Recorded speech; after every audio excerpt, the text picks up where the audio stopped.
இன்றைக்கி என்ன breakfast lunch பார்க்கலாம். காலையில் டிஃபன் மாதிரி கஞ்சி தயிர் ஊற்றி பழுது இருந்துச்சு. நேற்று சாதத்தில் தண்ணி ஊற்றி வச்சுருந்தாரு. அதை தான் நல்லா கரைச்சி தயிர் ஊற்றி நானும் என் பையனை காலைல டிஃபனுக்கு சாப்பிட்டோம். டிஃபன் மாதிரி சாப்பிட்டோம். அதுக்கப்புறம் மதியானம் லஞ்சுக்கு வந்து இதுக்கு வந்து கொஞ்சோண்டு சிப்ஸ் வச்சு தான் சாப்பிட்டேன். ஏன்னா சாப்பாடுக்கும் சிப்ஸு தான் வச்சு சாப்பிட்டோம். வேறு எதுவும் தொட்டுக்க. ஏன்னா ரொம்ப அதிகமாக வெயில் இருக்கிறதுனால சாப்பிடவும் பிடிக்க மாட்டேங்குது. எதுவும் செய்ய சொல்லவும் தோண மாட்டேங்குது. ஆனால் காலைல ஒயிட் ரைஸ் வச்சுருந்தாரு. அப்புறம் அக்கா வீட்டிலேருந்து கருவாட்டு குழம்பு கொடுத்துட்டு மாமா தான் செஞ்சாராம். முருங்கைக்காய் மாங்காய் பொடி பொடியாக மாங்காய் போட்டு மொச்சை போட்டு கருவாட்டு குழம்பு வச்சுருந்தாரு. சூப்பராக இருந்ததுங்க கருவாட்டு குழம்பு. நல்லா இருந்தது. இந்த கண்டை கருவாடு சொல்லுவாங்களா, அந்த கருவாடு போட்டு செஞ்சுருந்தாரு. சூப்பராக இருந்தது. அது சிப்ஸ் வச்சு தான் நாங்கள் சாப்பிட்டு முடித்தோம். அதுக்கப்புறம் மேலே தோட்டம் போட்டிருக்காங்க சொன்னல, தக்காளி வெங்காயம். என்னால் போக முடியலங்க, நிறைய வந்துருந்துங்க. இது வந்து வெள்ளரிக்காய் அங்கே தான் வந்திருந்தது.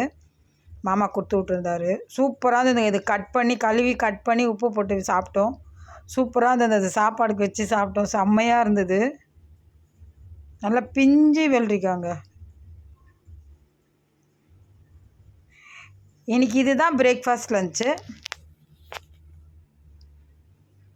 வாங்க சாப்பிட்லாம்.